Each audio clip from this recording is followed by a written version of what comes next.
All right, good afternoon, everyone. Thank you for joining us. Thank you, Commissioner, and thank you, Chief. The Commissioner, Chief, and I have been part of several conversations, not only over the past couple of weeks, but frankly over the past several years, addressing this issue of the illegal and dangerous ATVs that continue to ride throughout our city and in our streets. Make no mistake about it, that these illegal ATVs, they're dangerous and they continue to create a dangerous situation for the public, and they will not and cannot be tolerated. The Providence Police Department and I, we're committed to addressing this problem and taking all of these illegal, irresponsible, and dangerous ATVs off the streets.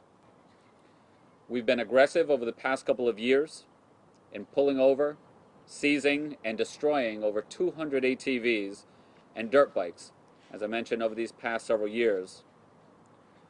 The riders or the drivers of them, they're arrested and they're held accountable for their actions.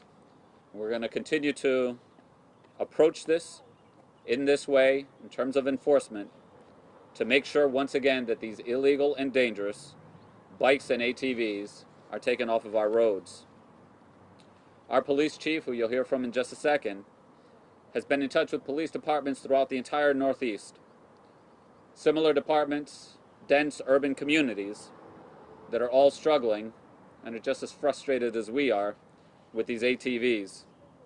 I can assure you that we're adopting and employing every best practice, and there is nothing that these other departments are doing that we are not also enforcing or doing here.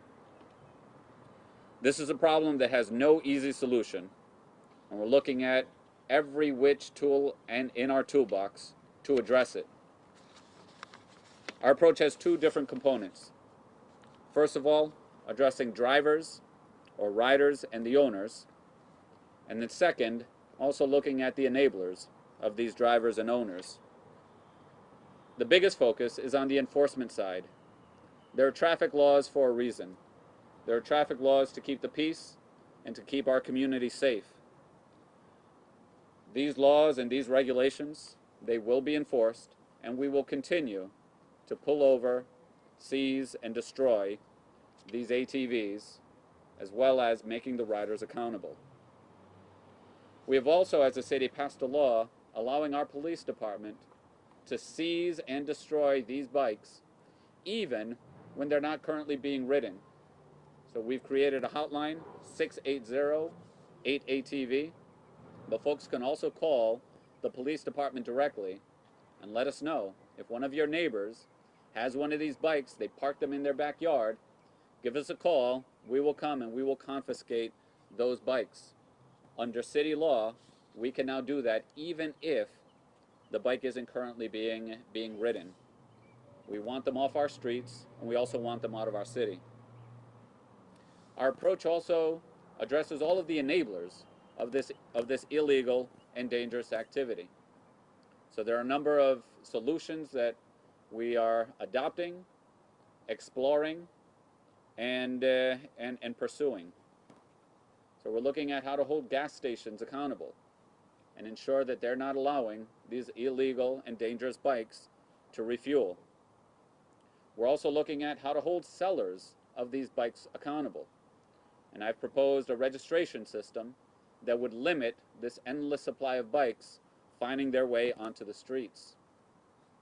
We're also exploring how to hold the organizers of these mass ride-outs accountable when they go awry and people ride them in very dangerous and illegal ways.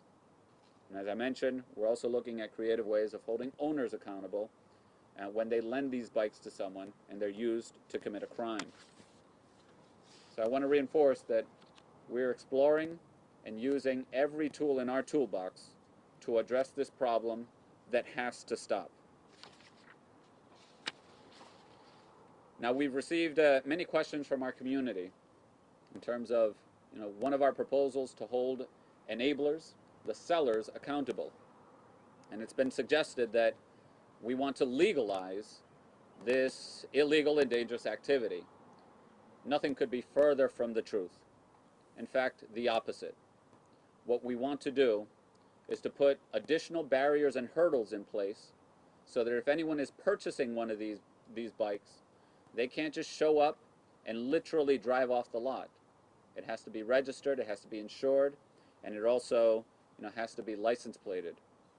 This is an effort to stop the endless supply of these bikes coming in. Admittedly, this is future facing. It does not address the current issue, but that's why we are addressing it with all the other tools as well, particularly the enforcement and other creative solutions that we can speak to. There are a number of challenges that these bikes propose, and they've wreaked havoc on so many of our neighborhoods, in our parks, and so many people have had enough. Well, I'm asking everyone to please help us address this. If you have children, if you have kids, if you have family members that own one of these bikes, please do not let them use them. And in fact, if you give us a call, we will come in and the police department, they will confiscate it. Please do not allow them to put themselves and others at risk by using them on our streets. In addition, if you have a neighbor or you know where some of these bikes are parked, please give us a call. Call our police department, let us know, and we will come and confiscate it, even if it's not being used at the time. This is a scourge on our entire community, and it's making us all less safe. And as I mentioned, it will not be allowed.